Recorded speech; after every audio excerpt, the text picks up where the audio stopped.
Hello everyone.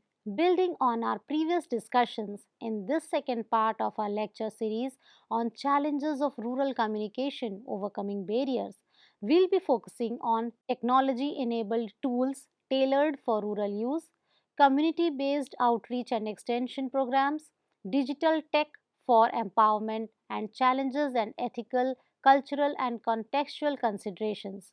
So, without any further delay, let us begin today's video lecture. Indeed, digital technology and connectivity, when used appropriately, can significantly enhance rural communication by overcoming distance and scaling up reach. The key word here is appropriately. Tools must be chosen and designed with rural users firmly in mind, considering factors like literacy, device access, and bandwidth. Let's look at some effective technology enabled tools tailored for rural use. These include the ubiquitous mobile phones used for SMS alerts and interactive voice response or the IVR systems, which can deliver voice messages in local languages. Radio, especially community radio, remains highly accessible. Traditional loudspeaker announcements are still effective for urgent local messages, while teleconferencing offers new group interaction possibilities.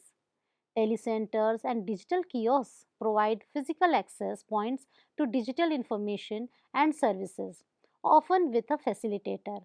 And increasingly, smartphone apps and social media are viable provided they are localized and user friendly. Let us consider some examples of these tech tools in action. Mobile phones with IVR or SMS can deliver daily weather alerts or market prices to farmers, or send reminders for health checkups, all in local languages, bypassing literacy barriers for voice messages. Community radio stations broadcast local news, development programs tailored to community needs, and can even host participatory call in shows. Telecenters like the eChopal initiative in India set up computer kiosks where farmers, often assisted by a trained local person, could access online market prices and agricultural information.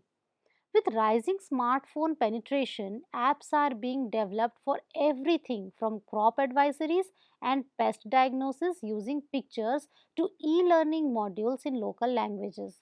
And platforms like WhatsApp and YouTube are being leveraged to disseminate short informational videos and host moderated discussion groups, capitalizing on their visual nature and ease of use, especially when content is in the local vernacular.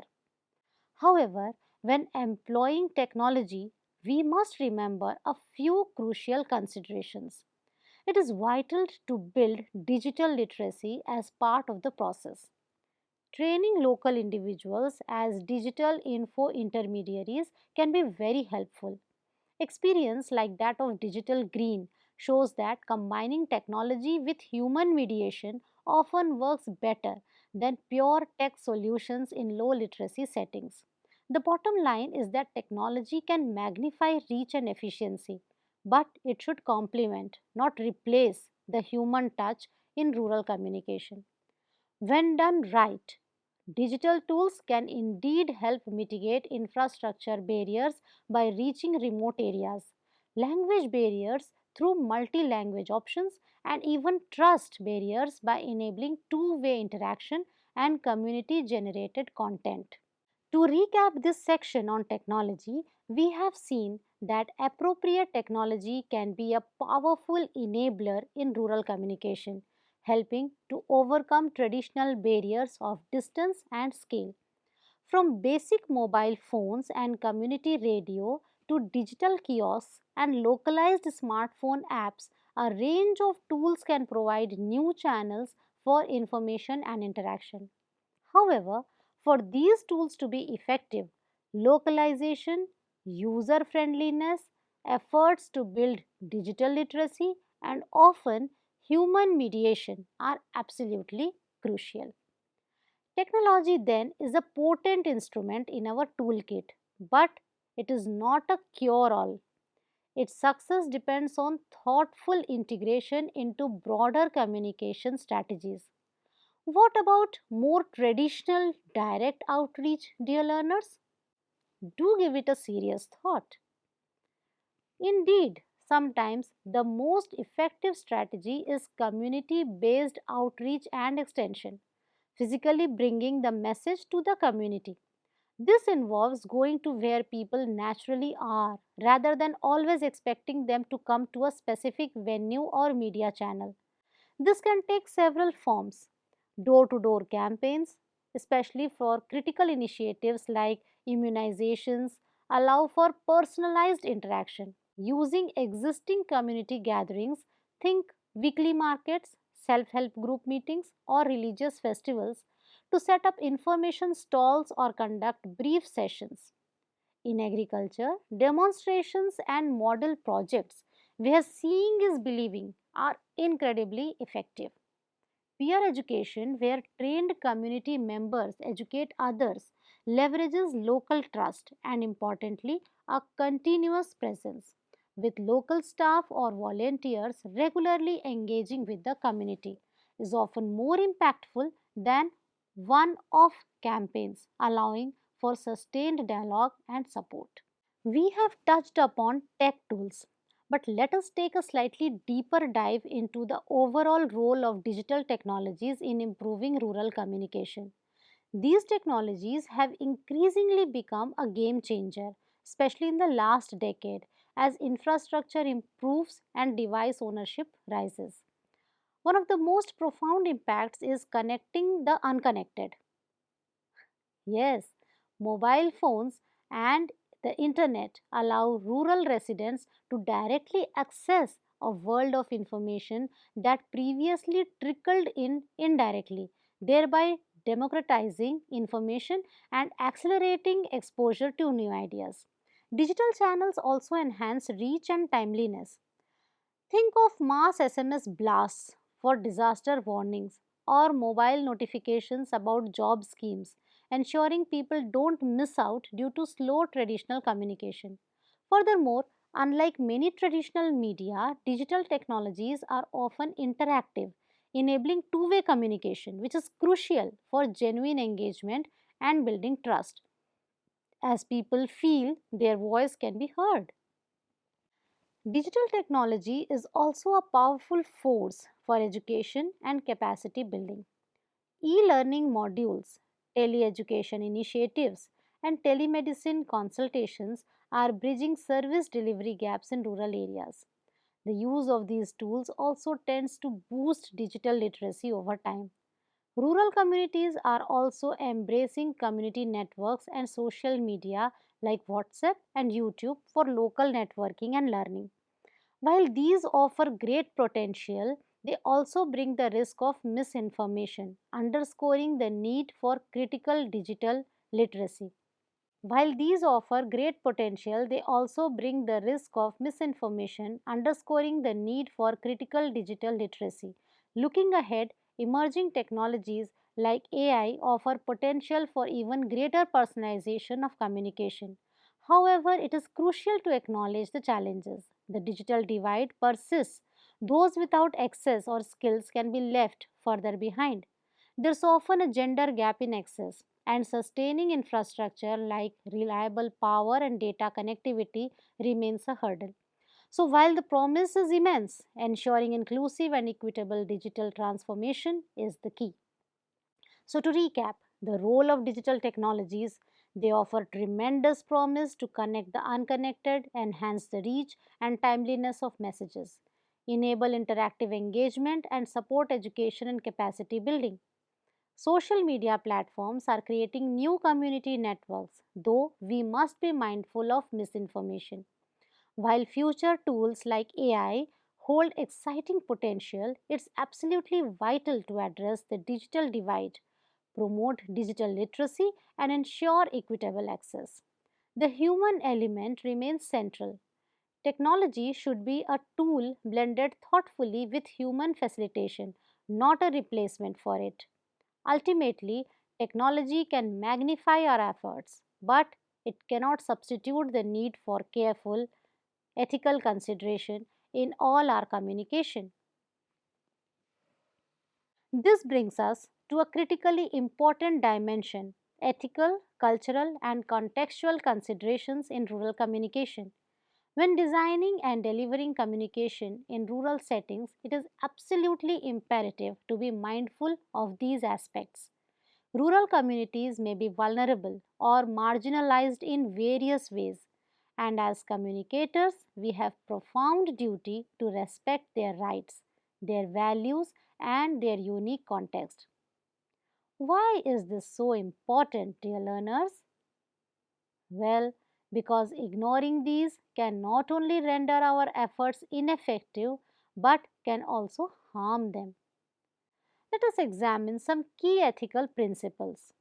Firstly, respect and empowerment.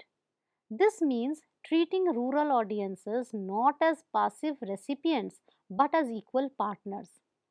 Avoid patronizing tones. Instead, empower people with knowledge and options so they can make informed choices. Secondly, cultural sensitivity and appropriateness. We have discussed cultural tailoring as a strategy. Ethically, it means not violating or disrespecting cultural norms. Avoid cultural imperialism by not imposing outside values irrelevant to development goals. Use culturally appropriate imagery and language and engage cultural gatekeepers respectfully. Thirdly, transparency and honesty. Be upfront about the purpose of your communication and any affiliations.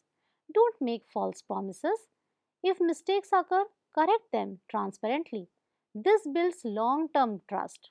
And fourthly, privacy and consent. In small communities, ensure the confidentiality of any personal data gathered. Always obtain informed consent before featuring individuals or their stories, even if it is positive. Continuing with our ethical principles, fifthly, avoiding exploitation and harm. Rural communities should not be unwitting test subjects. Avoid information overload or content that could cause psychological harm. Always apply the do no harm principle and consider potential negative ripple effects on community dynamics. Sixthly, inclusiveness and equity. Ethical communication strives to include all segments of the community, paying special attention to marginalized groups like women, lower castes, or people with disabilities. Tailor channels to reach them and actively seek out their perspectives. Seventhly, contextual relevance and appropriateness. Interventions must be adapted to the local context. This means doing homework, local research, and pilot testing. Respect local schedules and be sensitive to recent community events. Finally, compliance with ethical standards and rights. Ensure your efforts comply with any national ethical guidelines and respect the rights of individuals, including the right to information and the right not to be harassed by excessive communication. To briefly recap these vital considerations, ethical rural communication is grounded in respect, empowerment, cultural sensitivity, transparency, and safeguarding privacy.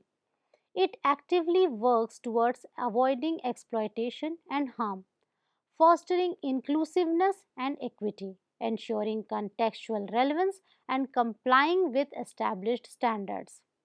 These are not mere add ons, they are integral to the very fabric of effective and responsible rural communication planning.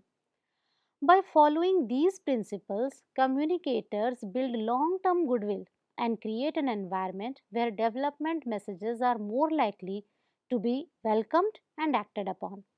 More fundamentally, treating communities ethically is simply the right thing to do and aligns with the broader goals of human development and dignity. So, dear learners, as we conclude our discussion for today, it is clear that rural communication is a complex, dynamic, and incredibly rewarding field. It demands not only strategic thinking and technical skill, but also deep empathy, continuous learning, and a genuine commitment to participatory principles.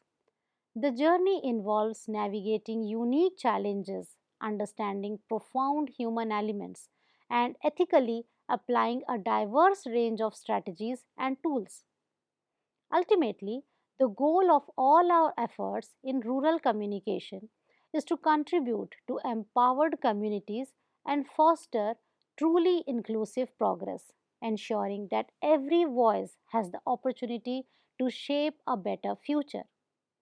That concludes today's lecture. Thank you for your attention. I am glad we could explore this topic together. I hope you found it informative and insightful. Till we meet again, dear learners, happy learning and keep up the good faith.